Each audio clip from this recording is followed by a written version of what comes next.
Bismillahirrahmanirrahim. Assalamualaikum warahmatullahi wabarakatuh. Pada siang hari ini saya akan melanjutkan pertemuan skill lab perawatan luka pada kasus gangren. Luka ini termasuk luka kronis. Jadi kemarin sudah saya ajarkan bagaimana cara mengkaji luka, menginterpretasikan berapa yang hitam, berapa yang kuning, berapa yang merah, berapa yang pink. Nah, ini adalah salah satu contoh kaki penderita gangren. Ini bisa kita interpretasikan, masih banyak sekali luka yang berwarna hitam. Kemudian di pinggir hitam itu masih ada kuning. Kemudian di tepi sudah mulai terbentuk epitelisasi yang berwarna pink, kemudian juga ada sedikit merah. Jadi kalau kita interpretasikan kurang lebih yang hitam ada 50%, kemudian kuning 20%, epitelisasi pink 20%, dan merah ada sedikit 10%. Intinya interpretasi teman-teman sebutkan persentasenya berapa. Kemudian kita juga akan belajar bagaimana cara mengukur panjang dan lebar luka. Kita menggunakan penggaris seperti ini, penggaris biasa boleh atau penggaris khusus untuk luka. Bagaimana cara menentukan panjangnya? Panjang kita ukur dari arah kepala, pokoknya kalau ke atas ke bawah itu panjangnya. Kita ukur panjang lukanya. Ini sekitar 12 cm. Sekitar 12 cm dari ujung ke ujung, ujung atas ke ujung bawah. Ini berarti panjang lukanya. Panjang lukanya 12 cm. Kemudian lebar kita cari yang paling lebar. Itu sekitar 7,5 cm. Ini adalah bagaimana cara untuk menentukan panjang dan lebar luka. Kemudian kita juga bisa belajar tentang bagaimana cara mengkaji luka menurut Wiener Scale. Jadi Wiener Scale itu untuk menentukan bagaimana cara mengkajinya. Yang pertama dari ukuran luka, kemudian setelah itu kedalaman, tepi luka, ada gua atau tidak, tipe eksudatnya bagaimana, jumlah eksudat, warna kulit sekitar luka, jaringan yang edema, granulasi, dan adanya epitelisasi. Nah, ini ada skor-skornya, tinggal kita nanti memberi skor berapa. Nah, pengkajian ini bisa untuk mengestimasi pasien bisa sembuh dalam berapa minggu. Nanti ada rumusnya. Nanti pada saat pertemuan saya akan jelaskan bagaimana cara menghitungnya. Kemudian setelah itu saya akan perkenalkan terlebih dahulu beberapa alat dan bahan untuk perawatan luka modern. Yang pertama kita akan membahas beberapa dressing. Kemarin teman-teman sudah belajar tentang primary dan secondary dressing. Nah, ini ada beberapa contoh primary dan secondary dressing untuk perawatan luka modern pada pasien-pasien yang mengalami luka gangren atau DM. Yang pertama akan saya kenalkan terlebih dahulu untuk cairan pembersih luka. Nah, seperti ini ada sediaan khusus untuk cairan sabun pembersih luka, atau sediaan kecilnya adalah seperti ini. Kemudian juga ada seperti ini. Ini adalah untuk mencuci luka. Mohon diingat untuk luka-luka kronis, maka kita prinsip perawatan lukanya adalah bersih, tidak usah steril.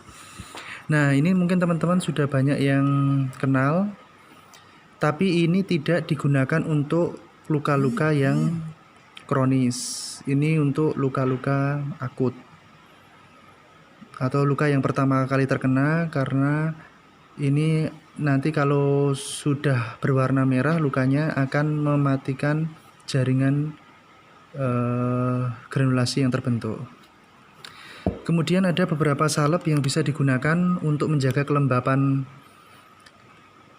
kulit, ada namanya Metcovazin. Metcovazin itu ada 2 produknya, hijau dan merah. Kalau hijau ini biasa untuk kelembapan kulit dan perawatan kulit saja, tapi kalau yang merah ini bisa digunakan untuk mempercepat terjadinya epitelisasi kulit. Kemudian kemarin juga sudah saya jelaskan tentang cairan hidrogel. Nah, ini contohnya seperti ini bentuknya, hidrogel. Kalau Cavidegel itu hanya mereknya saja. Ini contoh hidrogel. Kemudian yang lain, ini ada contoh foam dressing. Foam dressing itu seperti ini bentuknya.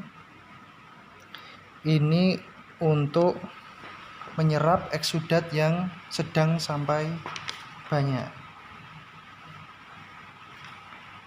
Bisa digunakan sebagai primary maupun secondary dressing. Atau ada juga yang sudah ada lapisan alginate-nya.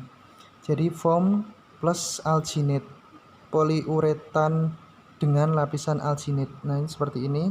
Itu fungsinya untuk menyerap eksudat, atau push itu bisa langsung diserap.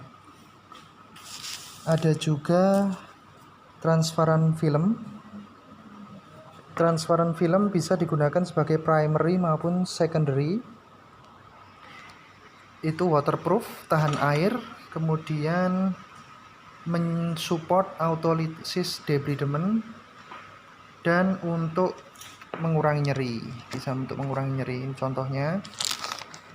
Kemudian ini alginate,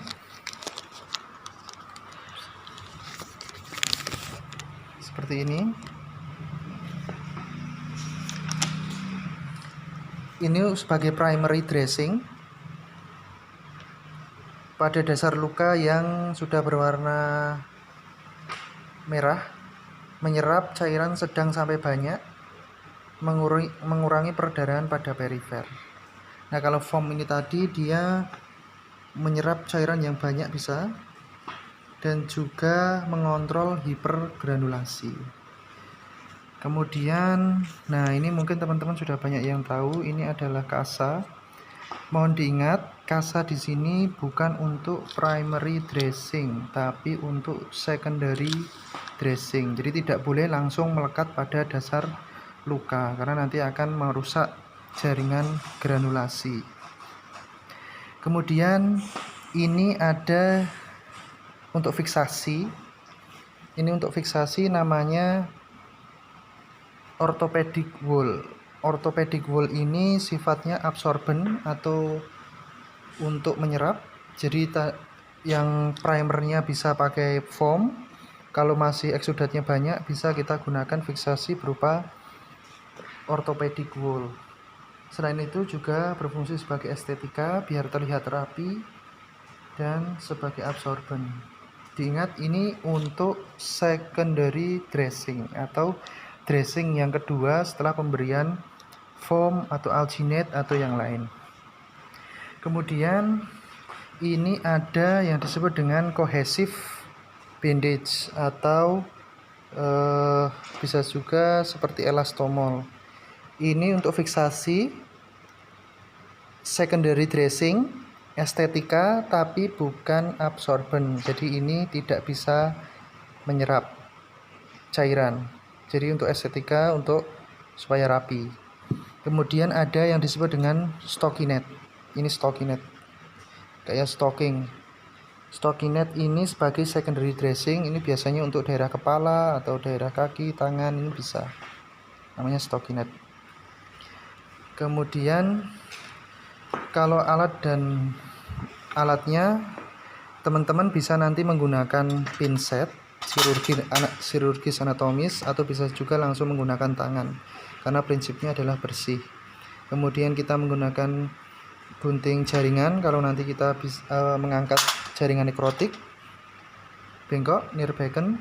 Kemudian ini kom untuk menaruh cairan, atau nanti langsung diguyur juga bisa cairannya. Ingat, cairan yang digunakan tidak harus NaCl. Menggunakan air biasa pun juga bisa, karena prinsipnya hanya bersih. Air biasa, air mineral, air matang itu boleh. Dan sarung tangannya pun cukup sarung tangan bersih. Oke, itu untuk pengenalan alat untuk perawatan luka modern.